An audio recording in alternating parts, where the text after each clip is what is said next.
ఇక విషం తప్ప విజన్ లేని సీఎం రేవంత్. అందుకే తెలంగాణ వచ్చిన 10 ఏళ్లలో ఏనాడు రోడ్డెక్కని ప్రజలు ఇప్పుడు నడి రోడ్డు మీద నిలబెడుతున్నారు. కాంగ్రెస్ అధికారంలోకి వచ్చిన వెంటనే కంచెలు లేని పాలన తెస్తానని చెప్పి ఆంక్షల పాలనను అమలు చేస్తున్నాడు. 20 నెలల్లో అన్ని వర్గాలను మోసం చేసి పీడిత పాలన సాగిస్తున్నాడు. గ్యారంటీల అమలు చేయాలని అడిగిన పాపానికి ప్రతిపక్షాలను నోటికొచ్చినట్టు తిడుతున్నాడు. ఏ వర్గానికి ఇచ్చిన హామీలు నెరవేరక వారంతా రోడ్డెక్కడంతో రాష్ట్రం ఆందోళనతో అట్టుడుగుతోంది. కేసీఆర్ మానవీయ కోణంలో ప్రారంభించిన పథకాలను అటకెక్కించి రైతు బంధు ఎగ్గొట్టి బోనస్ ను బోగస్ చేసి పత్తికి మద్దతు ధర ఇవ్వకుండా రైతులను దగా చేస్తున్నారు. అదును కాలంలో పంటకు ఎరువును ఇవ్వకుండా కొరతను సృష్టిస్తూ నల్లబజారుకు తరలిస్తున్నాడు. రాష్ట్రాన్ని దివాలా తీయిస్తున్నాడు.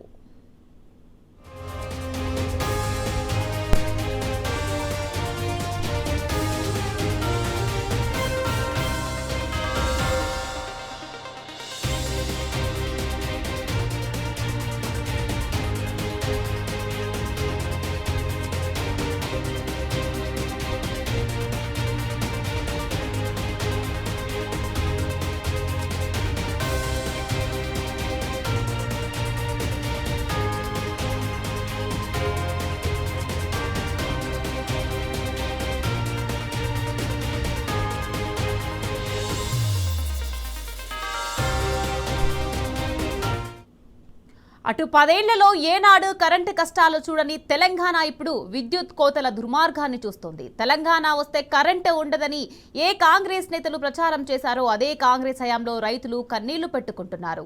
దీన్ని నిరసిస్తూ వికారాబాద్ జిల్లాలో రోడ్డెక్కారు. 10 ఏళ్లలో క్షణమైన పోని కరెంటు రేవంత్ పాలనలో ఆగమవుతుంది. అర్ధరాత్రి 1 గంటకు కరెంటు తీస్తే ఎట్లా అంటూ దుయ్యబట్టారు.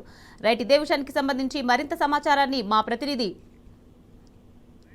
మహేష్ అందించేందుకు సిద్ధంగా ఉన్నారు. మహేష్, చెప్పండి, రేవంత్ పాలనలో అన్ని వర్గాల ప్రజలు ఇప్పుడు రోడ్డు మీద పడ్డారు.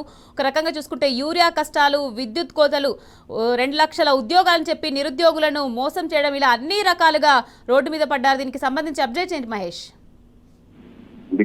కాంగ్రెస్ ప్రభుత్వం వచ్చిన నాటి నుంచి అన్ని వర్గాల ప్రజలు ఇబ్బందులకు గురవుతున్నారు. అన్నదాతలు అయితే కంటి మీద కురుకు లేకుండా ఉన్నదని చెప్పొచ్చు. ఒకదాని వెంట ఒక సమస్యలు సుడిగడంలో రైతులు సతమతమవుతున్నారు. రాష్ట్ర వ్యాప్తంగా ఎరువుల కొరతతో రైతులు అల్లాడుతున్నారు. మరోవైపు కరెంటు కోతలు, ఇంకోవైపు పరిశ్రమల పేరుతో అటు రీజనల్ రింగ్ రోడ్డు పేరుతో తమ భూములు లాక్కుంటారని రైతులు ఆందోళన వ్యక్తం చేస్తున్నారు. రోజు ధర్నాలు కూడా చేస్తున్న పరిస్థితి మనం చూస్తున్నాం. తెలంగాణలో ఎక్కడ చూసినా రైతులు రహదారులపై బైఠాయించి ధర్నాలు చేస్తున్న హృదయ విదారక దృశ్యాలే మనకు రోజు కనిపిస్తున్నాయి. గత 10 ఏళ్ల బీఆర్ఎస్ పాలనలో ఎలాంటి ఇబ్బందులు లేదు. ఇప్పుడు మాత్రము రైతులు రోడ్డెక్కి తమ సమస్యల కోసము రోడ్డెక్కిన పరిస్థితి కనిపిస్తుంది.